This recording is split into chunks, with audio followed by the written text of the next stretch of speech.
Maybe he did cheat on his wife, but that doesn't necessarily mean the argument he's making is wrong.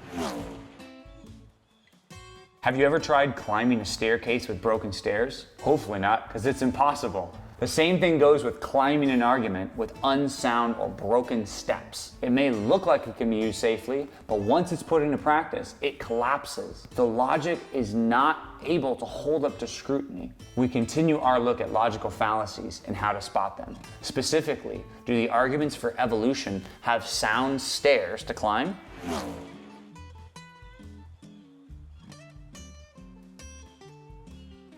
I've heard a lot of people say, well, scientists say that the Earth is however millions of years old, or scientists say that the universe is this many billions of years old. They say that, and I'm just going to trust them. You're not smarter than the scientists. I'm not smarter than the scientists. I'm just smarter than you because I'm listening to the scientists. What do we say to those people?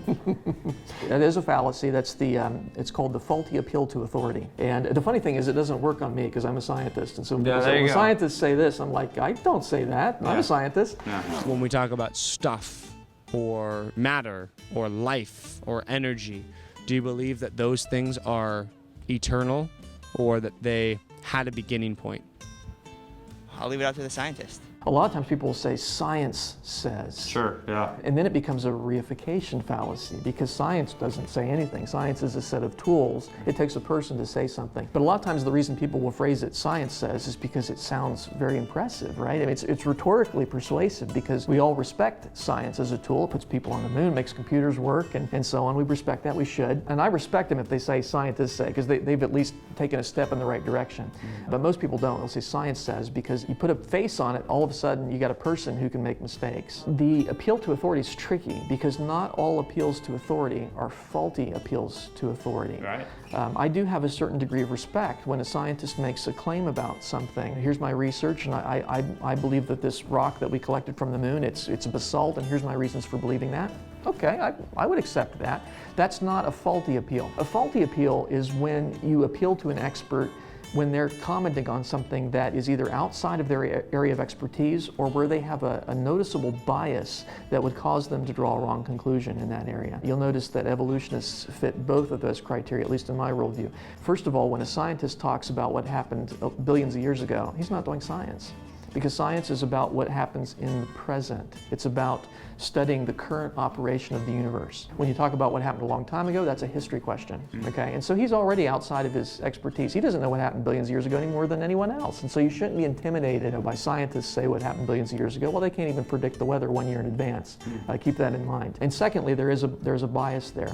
Those scientists who believe in billions of years tend to reject the biblical worldview. And once you reject creation, you need the billions of years in order to have evolution and so on, in order to try and explain away the creation worldview. So that's what makes it a fallacy. There's formal fallacies. Now, formal fallacies deal with the structure of an argument. And I would say the most common formal fallacy that occurs in origins debate is the fallacy of affirming the consequent. And affirming the consequent has this form: if P, then Q, Q, therefore P. I find even scientists make this mistake, which is kind of interesting to me. So let's say my theory P predicts Q, and I do observe Q, therefore my theory is true.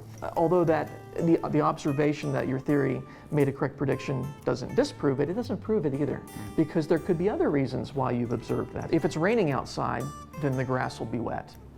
That's true. And you go and you observe, well, the grass is wet. You see, therefore, it must be raining outside. Well, that doesn't necessarily follow because there could be other causes for why the grass is wet. Maybe somebody left the sprinklers on. Maybe somebody dumped a bucket of water outside. There are other explanations for that. Sometimes evolutionists will do that, and they'll say, well, evolution predicts that we would find a hierarchy in organisms, that we would find that it's possible to organize organisms into a taxonomic tree.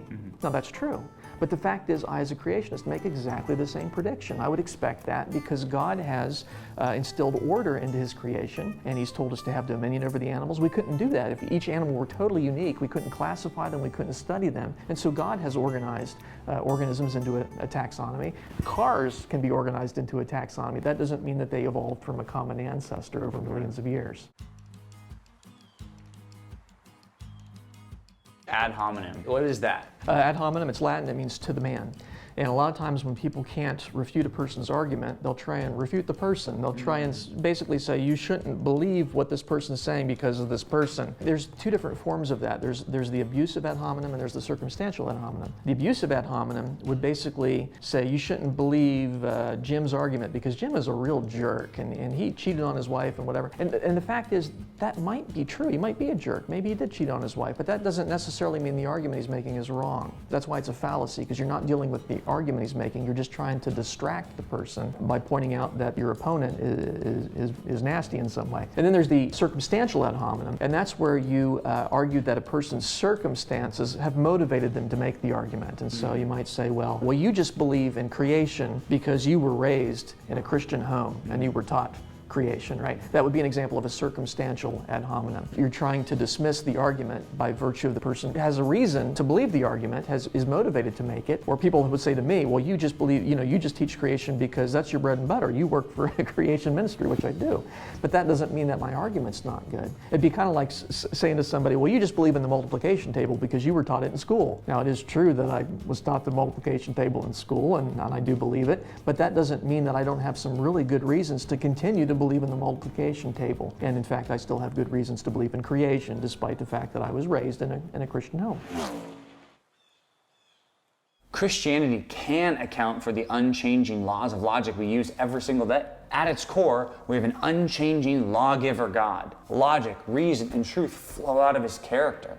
But you've probably got one thing on your mind, one argument that this debate always goes back to. If God is totally good, and if God is totally powerful and in control, yet at the same time evil exists, then one of those two things isn't right about God. Either he's not good or he's not powerful. What do we say about that? What's up, guys? Thanks for watching. Hope you enjoyed that. Next week we got more content coming at you, so make sure you subscribe.